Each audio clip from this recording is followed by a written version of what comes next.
So the season has officially begun. The team's arrived. Vegetables are growing nicely, and actually today is the first day we're actually planting out in the east and west beds, which melt quicker because of their orientation to the sun.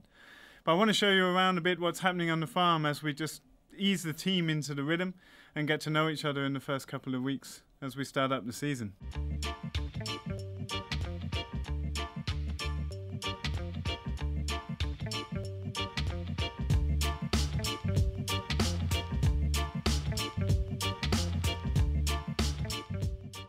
So I'm here at the hardware store just cutting rebar for the caterpillar tunnels. We're just going with 12mm and 85 centimeters in the ground. It's a little lightweight perhaps, this is the length here, but I think by the time that's 35-40 in the ground, that's about as far as we'll want it in the heavy clay here, and hoping that's strong enough.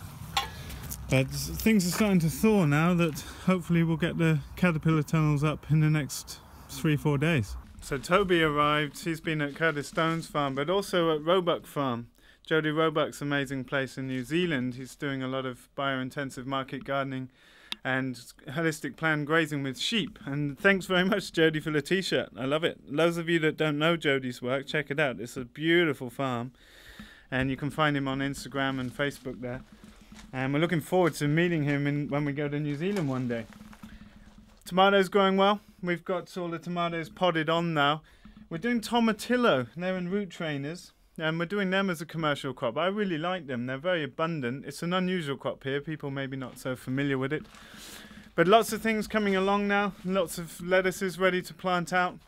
And we've got microgreens going around. Something we're doing this season is testing out these shoe trays.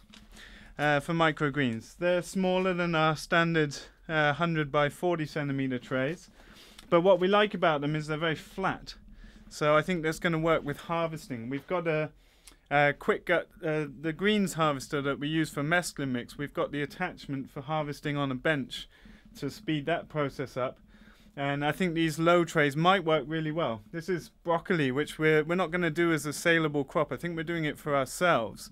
There's a really fascinating interview on one of Joe Rogan's podcasts with Dr. Rhonda Patrick, who studied specifically broccoli sprouts for their amazing ability to regenerate brain synapses and things like that. It's worth checking out, very interesting. But this space has been working great, and we've got a lot of stuff hardening off now and starting to plant out, so we'll go and have a look in the gardens. So Carla's back. Hey Carla. Hey. First planting, so kohlrabi's going in. Yeah. And the east and west beds are thawing out quite nicely. They're obviously leaning to the sun. And we're going to start putting caterpillar tunnels up today. We've got beds showing here on the south. The north beds are still a little bit shaded. We're going to change our bed plan around a bit so that we can make use of the ground heating up in these beds earlier. So we're switching around the plan a bit and getting vegetables in the ground. We're late actually in our seeding plan. Not in our seeding plan, but in transplanting out. There's some direct seeding of peas that we've put into trays now, just so we can keep on top of things. And we're switching around beds just to be able to get crops in the ground now, so that we keep to our plan. How are the beds after uncovering from winter? They're very good. I brought for them. They're really soft and loose actually. Not weedy. Look how clean they are. No dig for the win. We like it. So Eggmobile 3 is being built. Here's Luca, who's joining us. Luca, where is it you've just been in? Central India, Madhya Pradesh. But the farm you were at?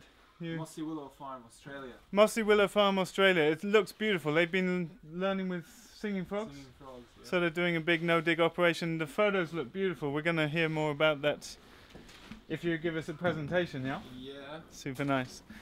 And so, perfect. We've got quite a few market gardeners in the team, and we've got loads of Germans in the team. We're mostly German, it seems, this year. But Eggmobile 3 is coming along, and we've got 1,200 hens turning up in about a week. This Eggmobile's costing about 1,200 euros to build, and it's going to be turning over 40,000 euros of eggs this year. So, as usual, cheap style Ridgedale setup. But this is actually a lighter eggmobile than the previous two. We've just stripped down the amount of wood. We're working with a caravan chassis here, so it's very lightweight. And we're going to modify the first eggmobile that we built to take a bit of weight out of that, because we've had problems with that when the ground is wet. We're going to go up and look in the fields, but it's extremely wet, and where they've been digging the electric line down, we're going to have problems with the eggmobiles, I think. So this is the mesh floor going in. We use 40 by 40 mil. It's 4 mil steel, so it's super strong. And we've built in a little walkway here that you'll be standing on when you're collecting eggs. Every eggmobile we build slightly different because we're just working with whatever trailers we can find. So the guys went to look at another caravan chassis yesterday, but we rejected that one. And we're basically working with what we've got. With the standard design is the same. And the reason we've built this wedge shape, I've explained in other videos, is mainly for the high winds we get here, so we can park it up into the wind. But also it enables us to get all these roosts in without taking up too much space horizontally, because we have narrow spaces to get around, quite slopey land, and also thin gates. So it just works practically moving it on the road between paddocks and with the tree lanes that we have set up. So we expect this eggmobile to be done in a couple of days, and we'll be bringing the other eggmobiles down just to check the wheels, check everything's functioning well before the birds go in. But it's a bit of a scramble this year because it's so wet. You can see the eggmobiles out on pasture there, but they've been digging in the gateway. We're going to go and have a look. It's quite mushy and it might present some problems this year. Something I'm excited about this year is tree planting. We're putting in an orchard, an intensive orchard on 3 meter spacings, and we've also got a bunch more trees and berry bushes to put in the tree lanes. But I'm a little bit concerned. You can see some of these are black currants that are doing really well for us. They're Ben Lomond, really big and productive, but they're starting to sprout, and we need to get them in the ground as soon as we can. But we have to balance that with letting the land dry up a bit because it's so wet at the moment. We've also got a bunch more plum and a bunch more apple to put in. We've lost some trees to voles. It's been a really good year for voles this year because it's been a deep snow they love to crawl around underneath. And we're seeing absolutely infestations of voles again. It breaks my heart, but they're in the pasture, they're in the tree lanes, they're in the veg gardens now. It doesn't appear that they're in the beds at all, but they're in the spaces around the gardens and around the polytunnels. So it's one of the biggest challenges we have here is voles. But I'm excited to get planting and put in another 1,000 trees and bushes around the farm. Something we're going to be doing with the tree planting is now applying these recycled fiber mulch mats that they use in the tree planting industry. And the reason we're doing that, you might remember from the end of last year, we were putting the chickens into the actual tree lanes to clear some of the ground there just to save on manual labor. And they've done a good job in there, that now I want to cover it with this. And each year we've been using the bedding from the winter, but this year we want to take the bedding from the chickens and the cows, mix it together, make compost that we're going to then become self-sufficient in compost for the market gardens, which are quite compost intensive. And the reason that we just don't have the material to put on the tree lanes each year anymore, and the trees have enough to keep them going. But we've been importing a lot of compost to make the no-dig beds. You'll remember we put about 400 litres on every 10 metre by 75 centimetre bed, and we've got 200 beds plus the big tunnels here. So we want to focus on making about 75 cubic metres of compost this year, which is worth about 8,000 euros. And then these will help keep the grasses down around the trees and bushes. So Caterpillar hoops are all made now. And we're just moving our bed plan around to accommodate these. The guys have just been shoveling some snow. The tunnels are going over 4 beds at a time, and they go nicely into the pathway. It's why we wanted to use these standard hoops from First Tunnels and get them to develop a kit for people around Europe to be able to buy Caterpillar tunnels in Europe. They fit really nicely with this model of 75 centimetre beds. You can see how wet the ground is here as all the snow melts.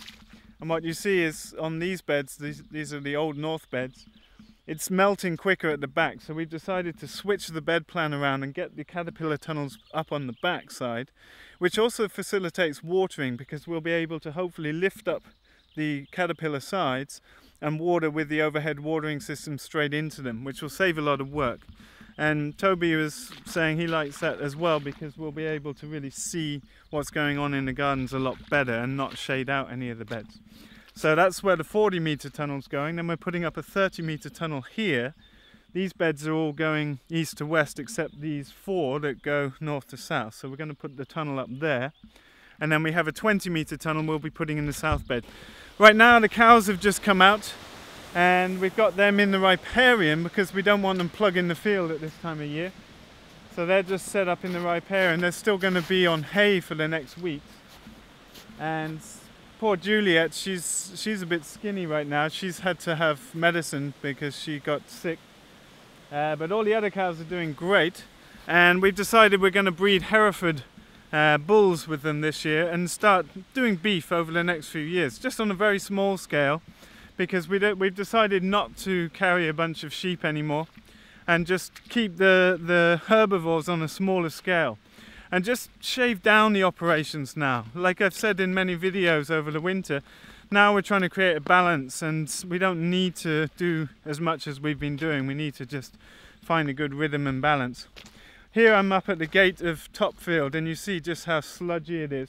This is where they dug through to put in the electric cable to this pylon. So they're keeping this pylon up for 5 years now as a backup system, and then that will go too. But they've taken away the cable that used to go down and up to the neighbours here. But what's happened is they didn't do a great job filling it all back in, and a week ago there were holes like 2 foot deep in this road, and the neighbours were complaining, so they came in and filled it in, but they didn't do a great job. It's still quite swampy in places, and it's not good enough. They need to come back and sort it out. But something we're really concerned with now is how we're going to run the eggmobiles, because there's basically a channel, and as the snow's been melting, it's been taking that channel and making it worse. So getting across from this part of the field to this part of the field is going to be really difficult. And we've put double wheels on all the eggmobiles, but even then, it's, you know, the ground is super wet at this time of year. What's always happened in the past, you can look back to videos from this time last year, when the hens are delivered, they usually back up the truck into this field, and we have all the eggmobiles parked here ready. We put the birds in and we leave them for 24 hours, and then we'll move them up. We typically always graze from the top of the fields down to the bottom, just so gravity helps us move the eggmobiles. But we're thinking this year we might put them over in Nutfield to start with. We're not totally sure. We've got a week to work it out, and hopefully the ground will dry up quite significantly in that time, because it's, you know, as the snow melts, there's a lot of runoff, and then it's should be drying up a bit. We've got a week of sunny weather up to 20 degrees this week, which is amazing. It feels really hot after being in -10 a couple of weeks ago.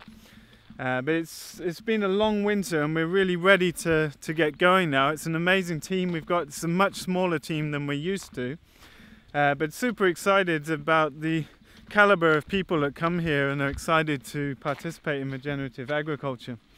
I haven't really shown you the vole damage, but all in the vineyard over here, all over the fields here, under the strawberries we planted last year, and all the way through these banks too. The voles have had an epic winter and are obviously breeding very well. So I'm a little bit saddened by that, because it's just, you know, it throws you back a year each time you lose a tree. But I think we've probably lost 15% of our trees from vole activity this winter. I don't know yet, it's hard to tell till the land totally thaws, but that's what we're up against. This year we'll be planting with mesh around the root systems to try and give them protection in that way. And something we'd like to do is just keep building roosts and positions that birds of prey can hunt from.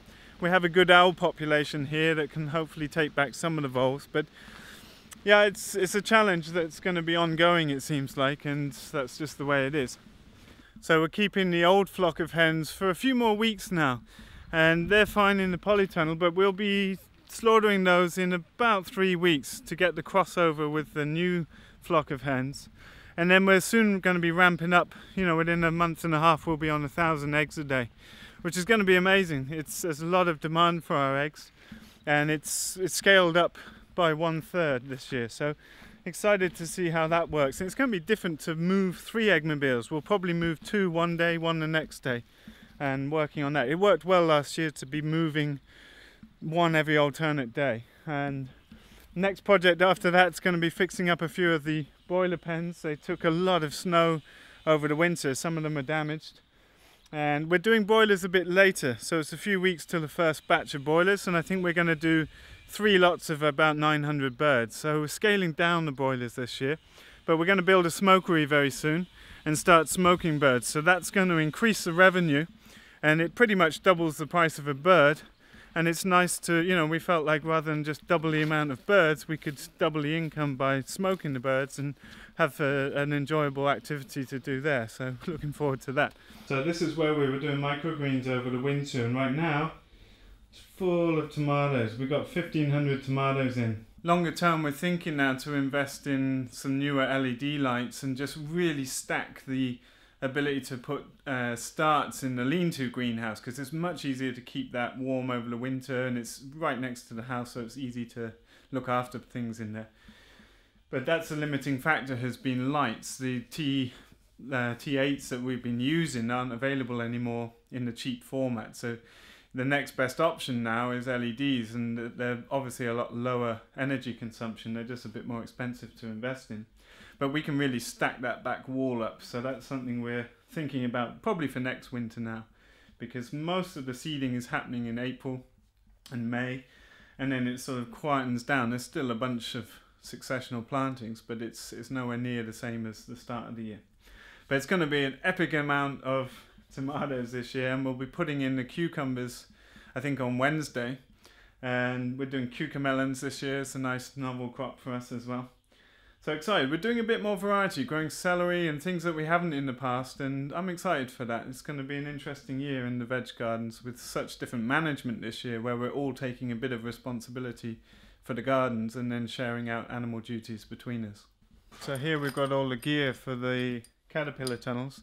These are the clips that go on the rebar that's banged in the ground that hold the hoops up, and then crocodile clips hold the strings that hold the plastic on. But it turns out they didn't send us 20 carabiners, so we've got to go pick some of them up.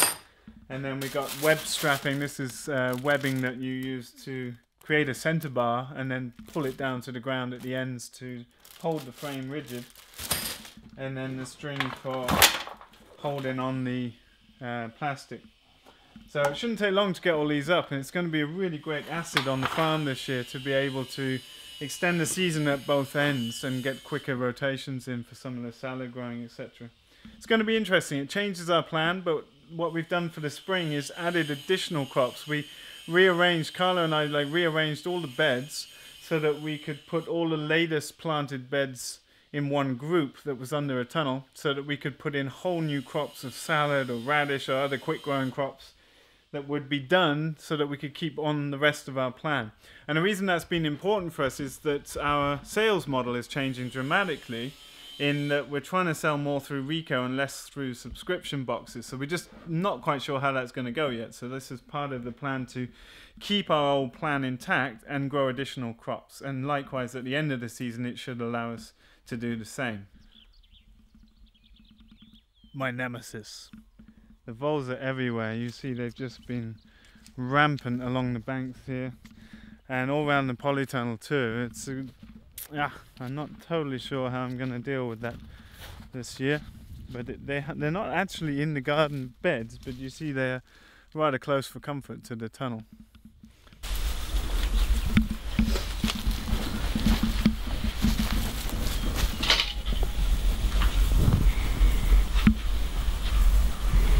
So smallest Caterpillar tunnel is going up, and we're putting posts every 1.5 meters. So all of the tunnels are the same width. 4.26 meters is the standard size hoop, and that covers 4 of our beds really nicely and ends up in the pathways on each side. And we're starting off with the smallest bed, and we've got 2 others to put up on 30 and 40 meter spacings. And so the first step of the process is just putting out a string, putting in the rebar. We're leaving about 30-40 centimeters above ground. So the next step is putting on these clips and the carabiners that will hold the string that holds the plastic down, and this leaves a nice gap for the plastic to travel up and down. The whole idea with these tunnels is they're very quick to install, and then you can move them obviously very easily as you rotate crops. So less than 2 hours work for a little tunnel like this, and maybe a couple of hours for a big longer tunnel. Super nice. This is what our beds look like in the spring. Ready to go. Okay, so adaptation time. Rose was putting a support bracket in, and what we're doing is putting the end posts at a slight angle that you see if I come to the side, because what we're trying to do is keep within the windbreak and the duck fence. This has been our duck protection strategy, and so we need an anchor point for the plastic to come down to, as well as the center line that holds the posts together. And so we want to try and keep that inside the fence, so we've just taken it down to be able to work around here, but we're hoping that this is the location it can stay in, and that will give us a nice end that covers the beds mostly. It might cut the end, the very corner off the bed, but that's a happy trade-off to be able to keep it within our windbreaks. And if this works, then this will be the strategy we probably use on all of them. So next step, webbing goes on, and this just loops around each of the poles, and that will hold the whole frame quite rigid. But we're actually holding this vertical. It's because there's a weight where we've joined these two together. We want this end one to be vertical to keep the structure nice and rigid.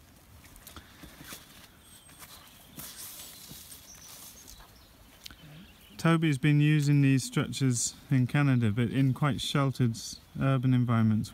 This is quite exposed. In fact, our predominant wind is from the southwest, looking straight down in the middle of the picture, kind of southwest.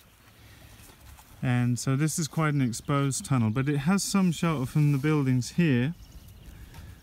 But when we have really strong storms here, they come from down in the valley there. So we'll see how this year goes. Part of the plan this year is just reviewing what additional supports might be needed or might be useful for different scenarios.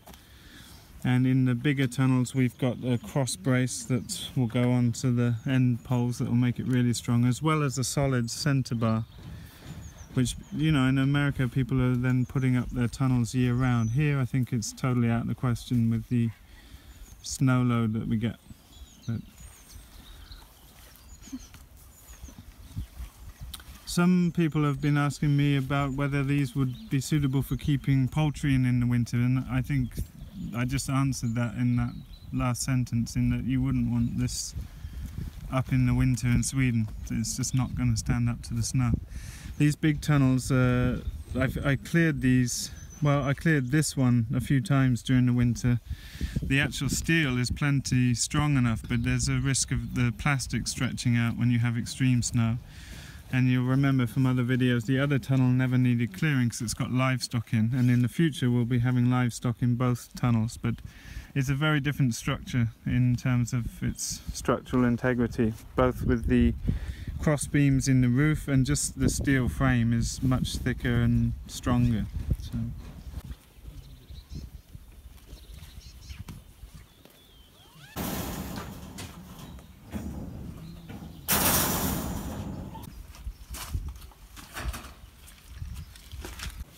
So, plastic's going over, we're going to stretch it up and get the strings on.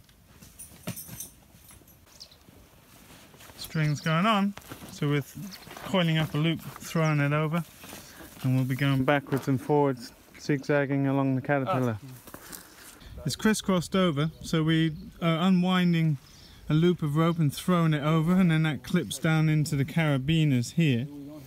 And then the process is going to be to tighten the ends and pull the plastic long ways, and then we'll come back and tighten the string, and that will really bow down each section. I think I'll get the drone up for the subsequent build so you can really see that process unfolding. But it's much better to throw a loop of rope over than to throw the whole reel of rope over, because you can't really see what you're doing. But it looks good, no?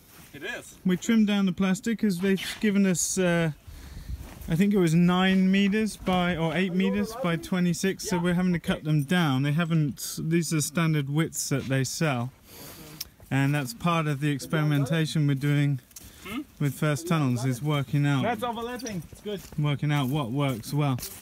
And then the beauty of these tunnels is that you can lift up the plastic and you have little hooks that we haven't installed yet that hold the plastic up, so you can air it and you can also enter the tunnel.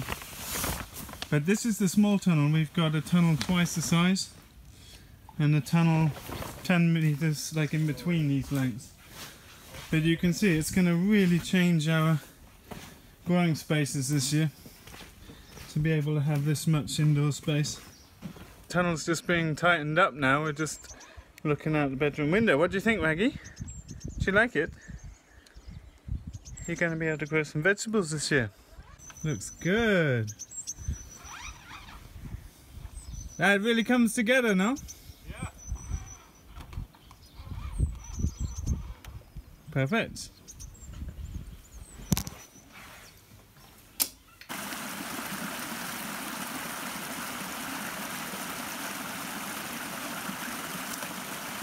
Well, that's it for today. We've had a great day getting things moving. The eggmobile's really coming on and getting tunnels up. Feels great to be on the ground again, and that energy is coming back with the light coming back, and that's really how farming is here. The spring and the autumn are quite short periods, really, and it's always amazing to witness how the snow melts and stuff springs back to life and the insects are all out again, and really nice. It's really fun with the new team. There's some great experience amongst the team members and everyone's jibing nicely together, so it feels really good.